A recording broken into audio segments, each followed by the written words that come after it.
Well, good morning, guests.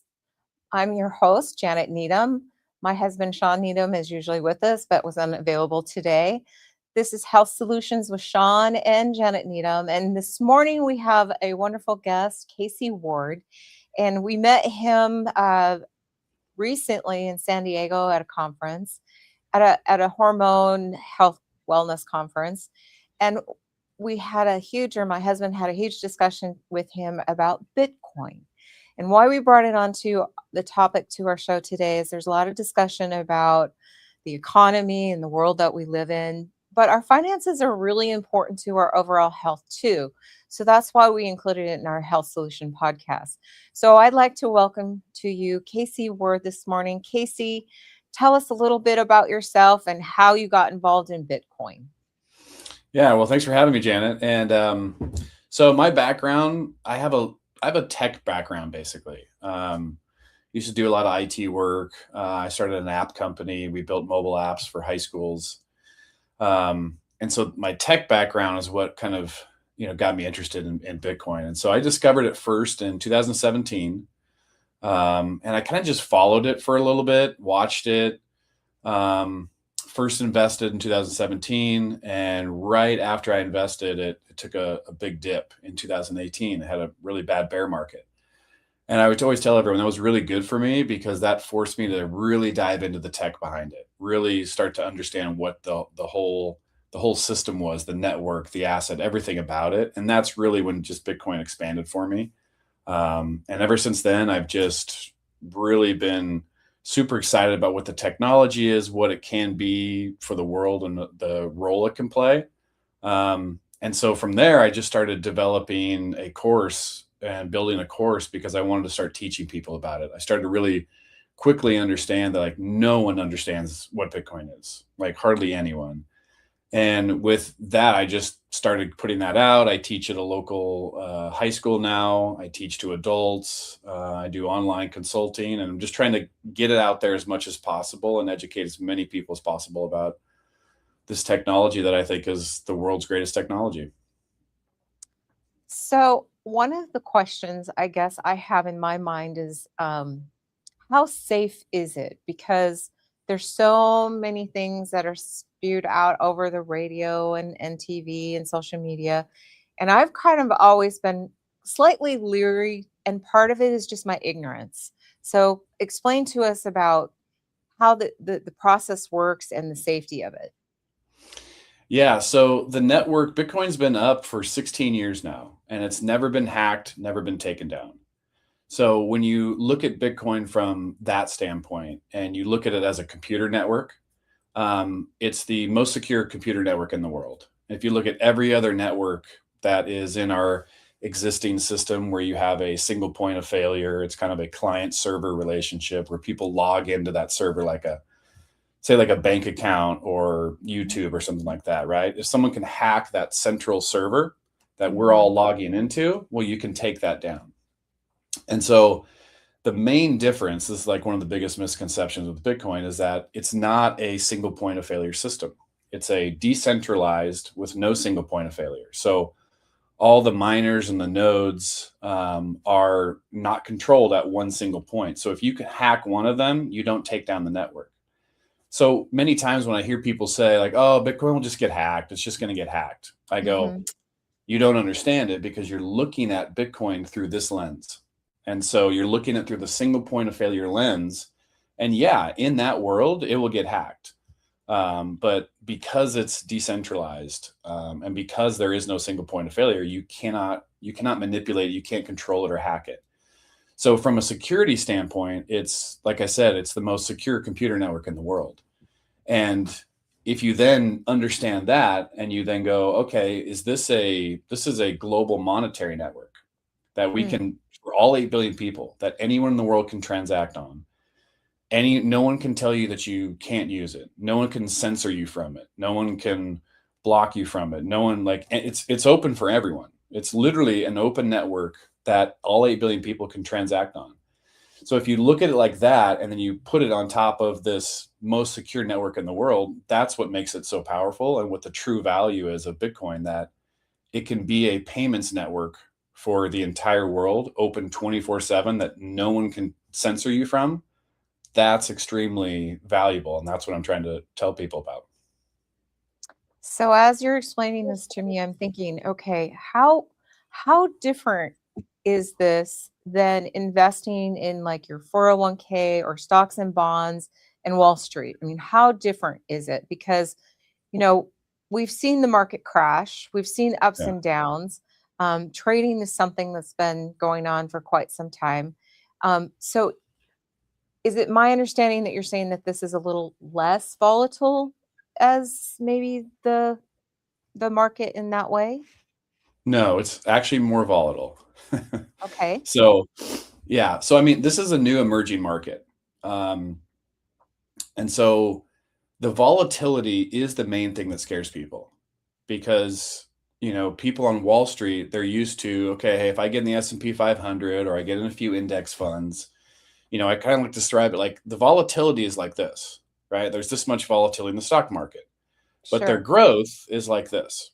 Right. So this is what the entire world is used to. It's a very like, hey, I put my money in there. It's my Mhm. retirement. I want to be very slow and steady with this.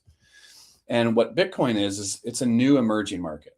And so think of it like if you think of the ocean and the water, that's like all the global liquidity. It's all the money in the world. And think of Bitcoin as this new little tugboat, right? It's a tiny boat in the ocean. Well, when a massive wave of liquidity comes at Bitcoin, it's going to move up really high. And if that liquidity leaves, it's going to go down a lot. So that tugboat's going to experience a lot of volatility. And so as this asset gets bigger over time and it turns into an aircraft carrier, well, when that same wave of liquidity comes in, I mean, that aircraft carrier is only going to move like this. It's not going to be as volatile. So that's kind of how I try to explain it to people is it's going to be volatile. There's nothing you can do to get around that. Like that's just what it is. So, but I try to tell people like I look at volatility as a gift. And if you look at that as an opportunity to acquire more Bitcoin long term, right? So many people talk about Bitcoin. It's not a short term investment. You don't want to be like with Bitcoin just going, oh, this is a 1 year, I'm going to get in, get out. No, it's very volatile. So on a 4 year scale, no one is down on Bitcoin because of the long term saving strategy. So it is very volatile.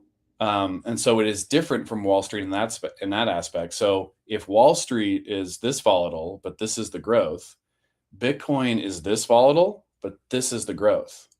So what I'm doing, and I try to tell it people, is if you can stomach that volatility, it's an opportunity for you because if you can trade off that volatility for the growth, that's where the game changer becomes. So is it as accessible to put in and out like a bank account, or is it more like your retirement funds or trading stocks and bonds? I mean, because in my mind, I'm like, how does the everyday person access Bitcoin and how does that work? Yeah. No, this is another great thing about Bitcoin. It's the most liquid asset in the world. So if you think about your 401k retirement accounts, you're locked in on those, right? And you can only trade Mhm. those if you did want to trade them or you could trade them in open trading hours. So the thing about Bitcoin is that when the market shuts down on Friday evening, right, it's not going to open until Monday morning. Right. So what you have is on the weekends you'll see Bitcoin moving and trading, and everyone's kind of looking at Bitcoin, going, "Hey, what's going on with the market?" And you can see Bitcoin trading because it trades 24/7, never stops. And so when you see like it's some will say, it's a benefit to Bitcoin because it trades 24/7, but also, you could your money could, go down, the Bitcoin price could go down a lot on Saturday. But that's what people like about it is if they want the liquidity and I need some capital fast, on a Saturday evening at 11:30 at night, you can hit a button on your phone and you're fully liquid. So this is a major advantage to what Bitcoin is because it trades 24/7 and it's fully liquid. So if you think about the globe and the world trading and, hey, if I need some liquidity, I need some capital, real estate, that's going to take months. That's going to take a long time. Like, hey, my 401k, like I can trade it, but I can't really get liquid with it. Okay. Maybe if I have a retirement account or I'm holding some stocks, okay, if it's Saturday, I can get at those on Monday. I'll get to those on Monday. But then even if you sell those, it's like now I got to transfer it to my bank, and that's going to take 1 to 2 days. So it's a long process. Whereas Bitcoin, you could be fully liquid in, like I said, a push of a button on a Saturday night. So would you say this would be an alternative to uh, cash or a checking account, or would you say this is more of an investment? Oh man, there's a bunch of ways to look at it, Janet. Like honestly, it's Bitcoin is a long-term savings account. Like I always call it, it's the world's greatest savings technology. Okay. So the way I try to tell people about is, we can't save in cash anymore. We can't save in money because we're getting outpaced by inflation. Right, So the old days of, hey, work hard, save your money, and then you can buy something in the future, right? So if you think about it, like we can't take our money with us in the future because it's buying us less. right. So what that's forced the world to do is gamble. Well, not really gamble, but it's invest, right? But that's still a gamble It because is. it There's is, risk. right. Yeah, most people don't view it as a gamble, but it is versus just saving your money, right? Because when you go to work, you're saying, "Hey, I'm going to give you your job.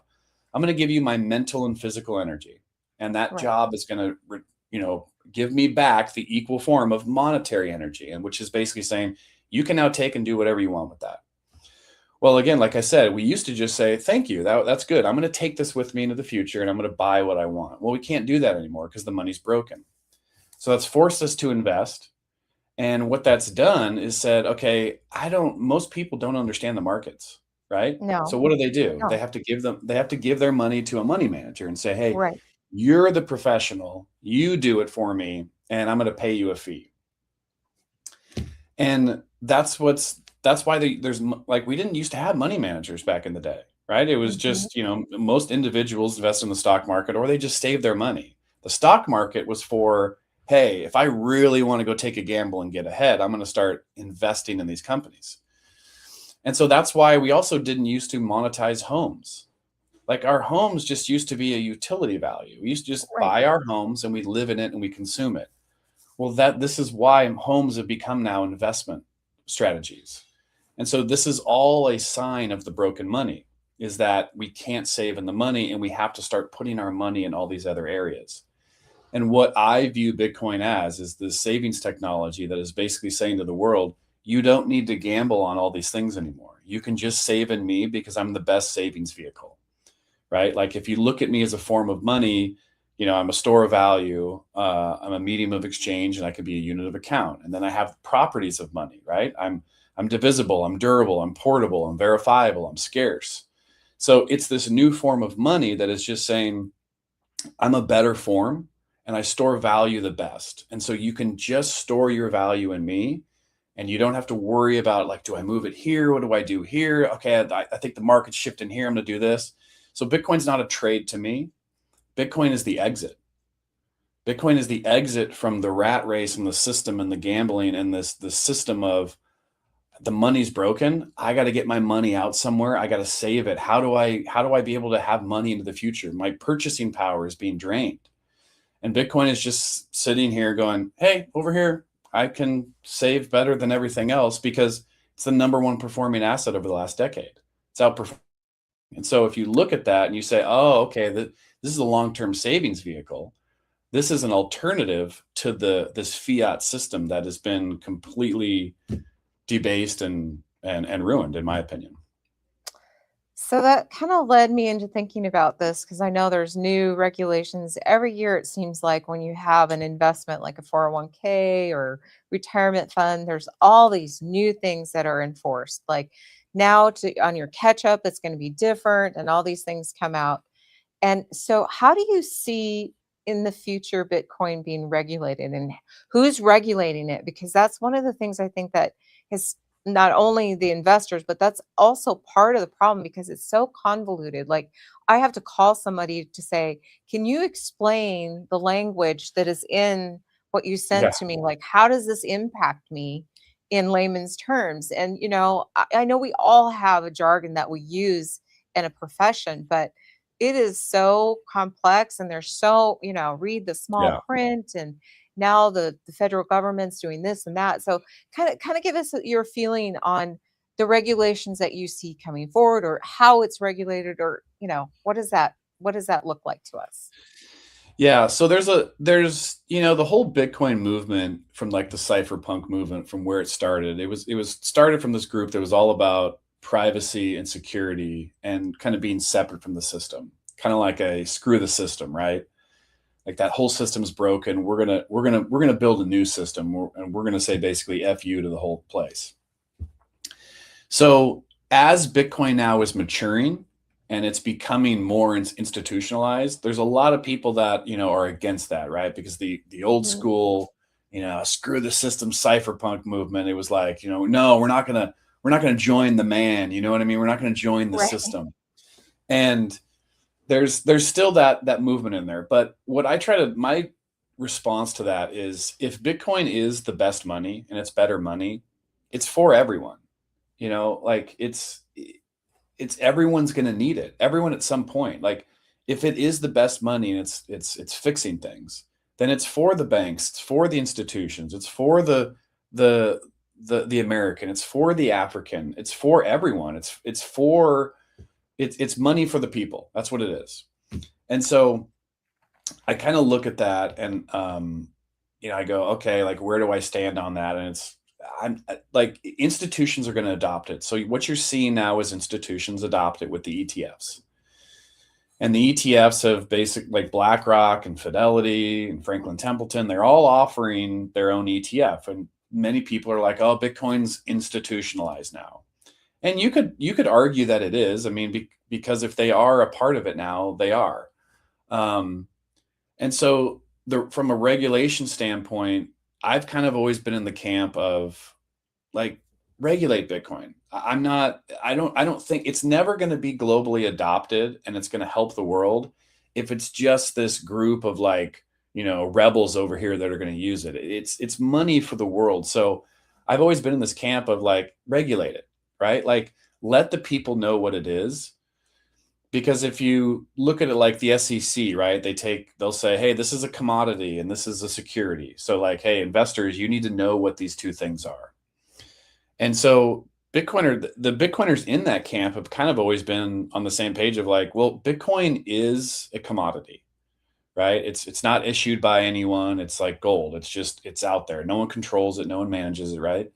And so Bitcoiners have kind of said like, label it as a commodity. Tell people it's a property. Regulate it as that. We don't care, right? Like just if that's going to allow and help people have more access to it, then great, right? So if a bank now, if there's regulation around it and a bank can now accept it as collateral or put it on their balance sheet as a property, as an asset that they can then, people can borrow against, I think that's a great thing, just personally, because again, it allows someone to say, hey, I maybe believed in Bitcoin early on and I now hold it and I need to borrow against it. I don't want to sell it because I think it's the greatest asset, but I want to extract some of that liquidity from it. I want to see and realize the growth that I've seen.